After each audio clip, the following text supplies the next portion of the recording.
So in this video, I'm going to look at how you can get started with Postman and make your first API request on the Perigon Postman collection. So Postman is a great API platform that allows you to manipulate all your APIs and put them in a single place, from making simple API requests to advanced API requests, saving examples, writing documentation for those specific APIs, and so much more. So Postman can be used in two different ways, either through their web version, online version that, doesn't require any installation or anything, or the second recommended way is actually installing the Postman desktop version. So if you head over to the webpage in here, postman.com, and you're going to find right over here where to download the Windows version, the Mac version, or the Linux version. So if you click on the Mac version in here, and you can either choose the Intel chip or Apple chip. Alright, so once you set up Postman and you're good to go, you can head over to the Perigon documentation page. So to access that, you go to the dashboard and you go to documentation. So once you click on the documentation, you will be able to access docs.goperigon.com. And if you just scroll a little bit down in here, and you notice this API Playground collection, and you're going to find the Postman collection. So once you click on this one actually gives you a full detailed guide of how to get started with the collection if you ever lost track or you want just a simple guide in here on how to use the collection, how to make your first API request, and how to use your API key. So for us in here, we're looking for running Postman, this specific button in here. So once you click on it, you're going to notice that it's going to take you to this Postman page in here where it asks you can fork collection into your own workspace. So this is basically telling you can fork the Perigon's public collection into your own workspace so you can make all the modifications you like. So you've got two choices, whether you want to only view the documentation. You can go ahead and click on this link in here, view collection in the workspace first. So you can click on it, it's going to open up a new one in here.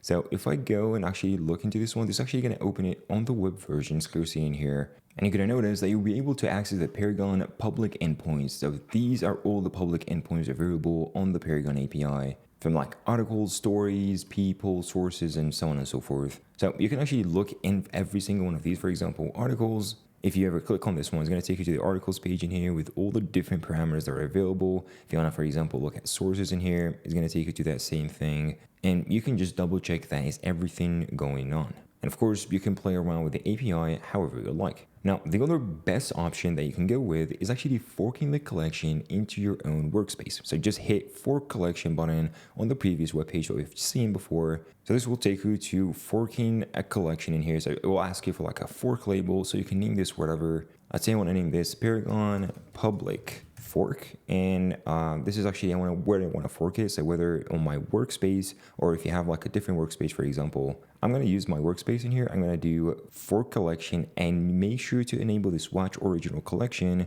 where you'll be notified if there's any changes on the original collection. So just hit fork in here and you're good to go. And now you've got your own version of the Perigon public endpoint. So right now in here, I actually opened the desktop version of Postman. So you can either do this on the web version or the recommended way, the desktop version. And as you can see in here, this is my newly forked public collection with literally all the API requests from Perigon. So to get started with this one, you can go ahead and hit the public or the Perigon public endpoints in here, and you go to variables. So once you go to variables, and you're going to find two variables. The base URL in here, which is the Perigon API URL in here, and the second one is actually your API key. So here you have to enter your API key instead of the current value. So just go ahead and copy the API key from your dashboard and come over here and paste it right over here. So this is just a sample API key. And make sure to hit Control S for saving the changes. All right, so it's now about making your first API request. So to make your first API request, you can go ahead and hit, for example, articles. I want to make my, get latest articles about everything in here. So once I do that, you can actually manipulate the different parameters however you're gonna find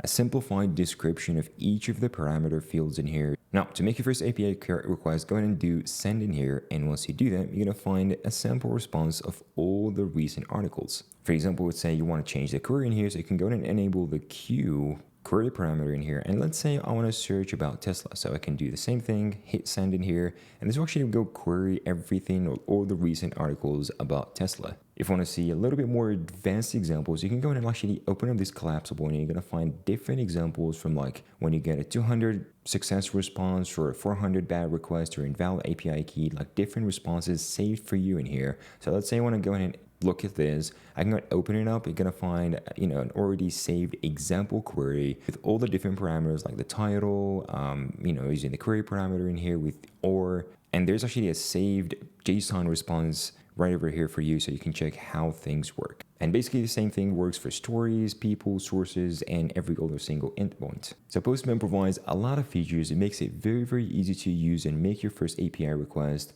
And also at Perigon, we always maintain these public endpoints with the recent changes, always make sure documentation is updated. So you've got a central place with all the API endpoints you need on Perigon.